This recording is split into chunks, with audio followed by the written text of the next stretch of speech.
Hello दोस्तों, नमस्कार। मैं आप लोगों का हार्दिक अभिनंदन करता हूं अपने ट्रेडरबाज स्टॉक मार्केट यूट्यूब चैनल में। जो लोग फर्स्ट बार विजिट करें, सब्सक्राइब, बेल आइकन ऑल ज़रूर सेलेक्ट कर लीजिएगा। और साथ में अपना टेलीग्राम है तो टेलीग्राम भी ज़रूर सेलेक्ट कर लीजिएगा, ठीक है। एक्चुअली मैं थोड़ा सा बाहर में हूँ, आउटडोर में हूँ, तो कोई बात नहीं, अपन टेलीग्राम में रहेंगे और मार्केट को वॉच करते रहेंगे। अगर जैसा मार्केट होगा वैसा मैं आप लोग को बता दूँगा, ठीक है। तो फिलहाल आज ट्रम्प साहब का ताजपोशी है, तो उसका ध्यान रखना है। और मार्केट उसी को लेके काफ़ी एक्साइटेड है, और क्या होता है नहीं होता है वो तो एक दो दिन में पता चल ही जाएगा, क्योंकि उनका तो पता ही है आप लोगों को कि हमेशा क्या रहता है। अब ट्विटर पे भी ध्यान रखना पड़ेगा, 8:30 होगा नहीं कि उनका एक ट्वीट आ जाएगा और फिर शाम में बस ऐसे ही हो जाएगा। तो शुरू में ये चीज़ चलेगा, लेकिन कुछ दिन के बाद मार्केट को भी इसका अंदाज़ा हो जाएगा और मार्केट फिर आराम से रिलैक्स हो जाएगी। लेकिन स्टार्टिंग में उस चीज़ को लेके थोड़ा सा तो सदगर्मी बनी रहेगी, ठीक है। तो ये अपना स्विंग का है, ये शॉर्ट स्विंग का है, जरूर ज्वाइन करिए। जैसा भी होगा मार्केट के रिलेटेड मैं आपको उस पर अपडेट करता रहूँगा, है ना, जो कि मेरा जिम्मेवारी भी है। तो थोड़ा सा एक्चुअली मैं आउटडोर में था, तो मैं बोला कि चलो गाड़ी में बैठा हूँ, तो मैं बोला कि चलो बना देता हूँ। हाँ, तो अभी हम लोग बात कर रहे थे FIS और DIS का पोजीशन ऑलरेडी आप लोगों को पता है, कल भी बताया गया था और आज भी मैं थोड़ा सा अपडेट कर देता हूँ। तो एक्चुअली है क्या कि FIS कंटिन्यू सेलिंग कर रहे हैं। उसका मेन कारण आप लोगों को भी हम लोग डिस्कस कर रखे हैं कि जो ये रुपया कमज़ोर हो रहा है, तो जिस कारण से ये चीज़ आपको सेलिंग कंटिन्यू देखने को मिल रही है, ठीक है। तो बढ़िया है, आप क्या कर सकते हैं, हमेशा तो रुपया कमज़ोर ही हुआ है, तो उस हिसाब से तो यहाँ पर ही आप देख रहे हैं कि FIS का जो माइनस किया था 3,318 करोड़, ठीक है।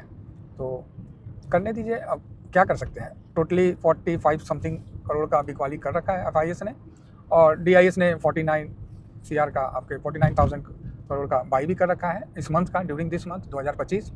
तो ठीक है, लेकिन सबसे अच्छी बात क्या है कि FIS का जो पोजीशन है ना, वो काफ़ी कम है, ठीक है। ये चीज़ समझ के चलिए, FIS का जो पोजीशन है वो काफ़ी कम है, तो ये हम लोग के लिए एडवांटेज है ना। तो इस चीज़ का हम लोग भी बेनिफिट लेना है। और लोग जो कह रहे हैं कि मार्केट इतना नीचे जाएगा, इतना ये जाएगा, ठीक है, हो सकता है। देखिए, मार्केट ही है तो गिरने का नहीं गिरने का आदमी क्या बोलेगा। लेकिन जो अभी फ्यूचर में पोजीशन है इस वीक का जो स्टार्ट किया है, बहुत हल्के पोजीशन से आपको इस वीक का स्टार्ट होता हुआ दिखा है। तो एक तरह से देखिएगा तो काफ़ी अच्छा है हम लोग के लिए, है ना। तो बढ़िया है। FIS जो है फॉरेन इंस्टीट्यूट इन्वेस्टर, इनका 15.85 के आस मतलब है पोजीशन, किस में, फ्यूचर में। तो काफ़ी कम ही बोला जाए, इसको ज़्यादा नहीं बोल सकते हैं, है ना। DIS जो है वो आपको 54.05 के पास आपको पोजीशन देखने को मिल रहा है। और यहीं पर ही जो पब्लिक है इनका 71.50 है, और साथ में प्रो पता ही है आप लोगों को, तो ये 45.63। तो ये पोजीशन को लेके आज चल रहे हैं, तो देखते हैं क्या है ना। बाकी आज PCR वगैरह शांत है, और PCR को मैंने नोट कर रखा है 0.79 निफ्टी पे है, 0.51 बैंक निफ्टी पे है, निफ्टी फाइनेंस पे 0.58 है, और निफ्टी मिड कैप पे 0.83 है। लिखने का थोड़ा प्रॉब्लम है जिस कारण से। बाकी PE भी न्यूट्रल में है, क्योंकि 22 के नीचे आ गया था, न्यूट्रल हो गया था। जैसे 21 के नीचे आ जाएगा हम इसको पॉजिटिव कर देंगे, ठीक है। तो बढ़िया है, कुल मिला के सब कुछ अच्छा है, तो कोई दिक्कत यहाँ तो नहीं हम लोग को देखने को मिल रहा है। नेक्स्ट आगे बढ़ते हैं। तो अभी जो गिफ्ट निफ्टी हम लोग का, पहले तो क्लोजिंग बता दें। क्लोजिंग निफ्टी का जो हुआ था 23,300 की 200 पे हुआ था जी। एक बार देख लेते हैं, कहा है कि हम भी भूल ना जाते हैं। 200 पे हुआ था, 203 है तो जस्ट लाइक 200 ही समझिए। तो यहाँ पर इनका क्लोजिंग हुआ था, तो बढ़िया है। और इस समय बैंक निफ्टी ज़्यादा बेटर लग रहा है ना। बैंक निफ्टी ज़्यादा बेटर यहाँ पर ही देखने को लग रहा है। और यहाँ पर ही हम देखते हैं, तो इस जगह जो गिफ्ट निफ्टी है वो आपको क्या दिखा रहा है, तो यहाँ पर गिफ्ट निफ्टी जो है आपको 200-250 के आसपास दिखा रहा था। तो फिलहाल चेक कर लेते हैं। हाँ, 282 है, साइलेंट है, कुछ नहीं है, मतलब 240 के आसपास या 230 के आसपास खुलेगा। उसके बाद मार्केट आज जिस तरह से सिचुएशन है, साइलेंट निकलने का ज़्यादा है, ठीक है।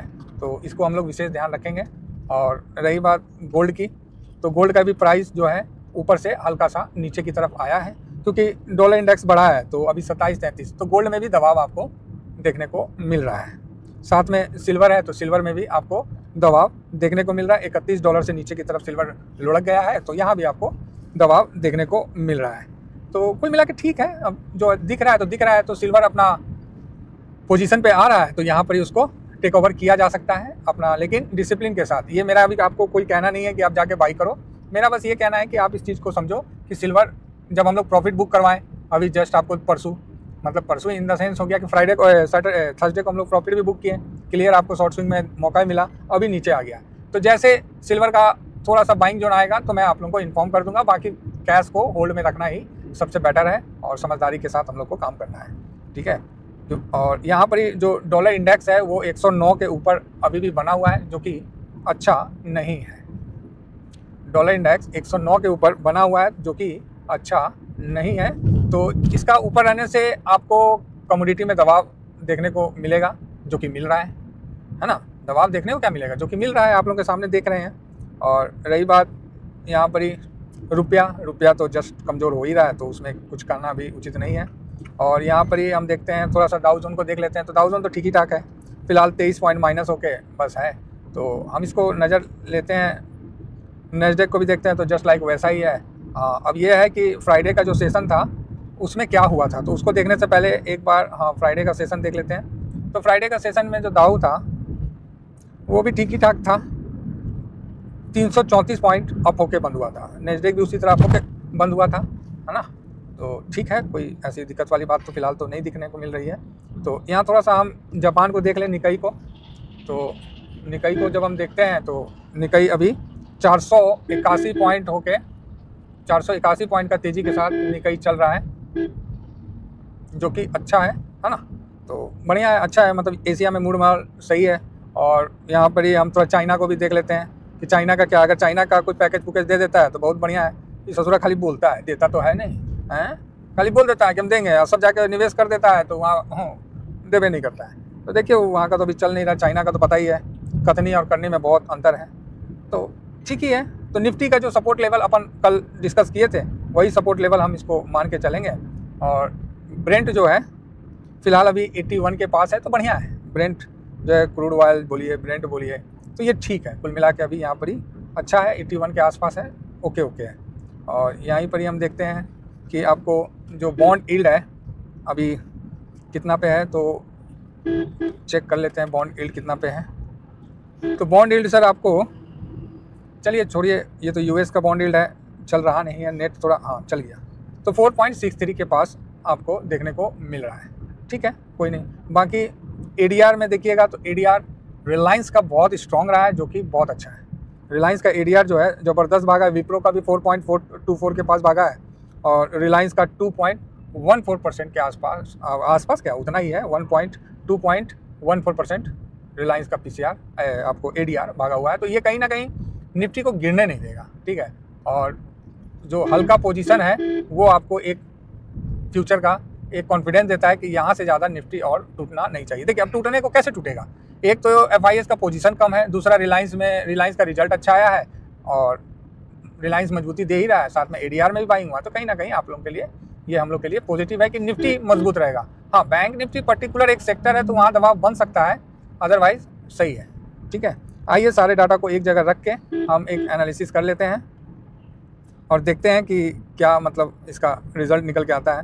एफआईएस तो बेच ही रहे हैं तो इनको निगेटिव ही करते हैं। डीआईएस पॉजिटिव है।